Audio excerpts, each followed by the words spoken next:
All right, so in this video we're going to learn how to make a movie clip that is a type of symbol, and this should be fun. As you can see, I want to draw your attention here where it says Scene 1. You can see we have a background in Scene 1. The work we're going to do is not done in Scene 1, and that is important. So we're going to go to Insert, New Symbol, and you may recall when we learned to do the synchronized mouth shapes, we used a graphic symbol. But in this case, we're going to use a movie clip, and I'm going to call it Flying Bird. We'll ignore everything else. Now, hopefully you realize that just like with the mouth shapes, you go into a symbol and it has its own timeline. So here it is. You'll notice the background is gone. The background is in Scene 1. There it is. But I'm going into the flying bird right here. We're looking at its timeline. It's empty. So right now what I'm going to do is simply bring one of the images in from the library that I've given you. So there is our one case of a bluebird. So that is frame 1. And what I'm going to do right here is I am going to take the registration point, that little white circle, and I'm going to put it on his eye. So what I'm going to do, every time I bring in a new image of this bird, I am going to place that white circle on the eye. That way it'll be more realistic, and you'll see what I'm talking about in a minute. So as you might expect, I need another keyframe in frame 2, so I'm going to say Insert Keyframe. And let's, if I were smart, instead of keyframe, I'm going to say insert blank keyframe.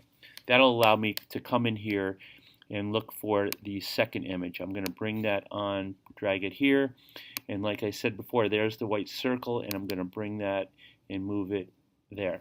So let's keep cooking. I want to go to frame 3, insert blank keyframe. I'm going to come in here, grab number 3. So I'm looking at 1, 2, and here's 3.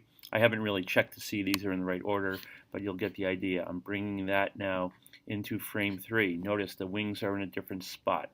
I'm going to then click on it, select the white part of its eye, and put it here. And I am going to do a few more of these just to give you the idea. So I am going to insert a blank keyframe. And obviously I could have selected a whole bunch of frames and done it that way too, but I think I'll do it the slow way right now just so you can see the process. So there it is. I'm now going to take this, drag that eye up here. Close enough. If it's not perfect, you can always adjust it later. I'm going to insert a blank keyframe. That was 4, I guess. I'm going to bring 5 in. And I'm going to click on this, get the eye right there, and here we go. I'll just keep going. Insert blank keyframe. Let's go 6. Move the white circle right there. And as you can see, I'm building many different positions of this bird through the timeline. So let's keep going, and now I'll stop at this one. I'll do one more. Insert a blank keyframe. Give me number 7. Put that right here, and now I'm going to take the eye right here. Now I'm not really sure when I drag through this if it's going to look the way I want. We're about to find out. So here we go. I'm now going to go to frame 1, and I'm going to come here, and I'm going to click here, and I'm going to go, okay. Not exactly what I want. It's moving around, so I wish I had positioned it a little differently, so I will deal with that. So you may have this too. It's not exactly on the right thing. So what I'm going to do now is a little trick, and maybe you'll think of a better trick, but what I'm going to do is I'm just going to take a little dot right here, and I'm going to put it where his beak is. So that's a little starting point. So now I'm going to go to each one of my frames and make sure the beak is where that dot is. So here it is. You can see I want to move it, and this hopefully, all right, go there, Mr. Bird, go to 2. So I'm, lining these up. I thought the eye was going to do it, but as you can tell, I was mistaken, but that's the way it goes. I'm going to take this and move it right to there. And I'm no bird flying expert, but I'm assuming that its nose, its beak stays pretty much in the same spot relative to the rest of the body. So we're going to go in there one more, and here we are. Okay, thank you for suffering through that. So now when I click on frame 1 and I'm going to drag through it, look at that. That is great. And now I don't really want that gray dot there, so I'm going to delete that now. Oops, wrong one. Better delete the right layer.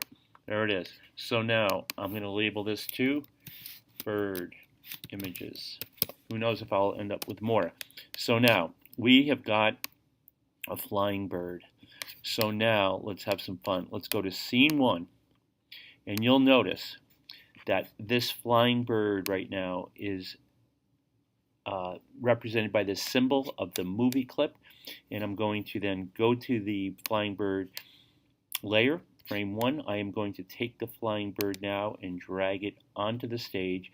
That's a decent size. I thought it was going to be too big. So what I'm going to do right now is have this be right there, and then I am going to play the movie, and if it's set to loop, which I think it is, watch what you'll see.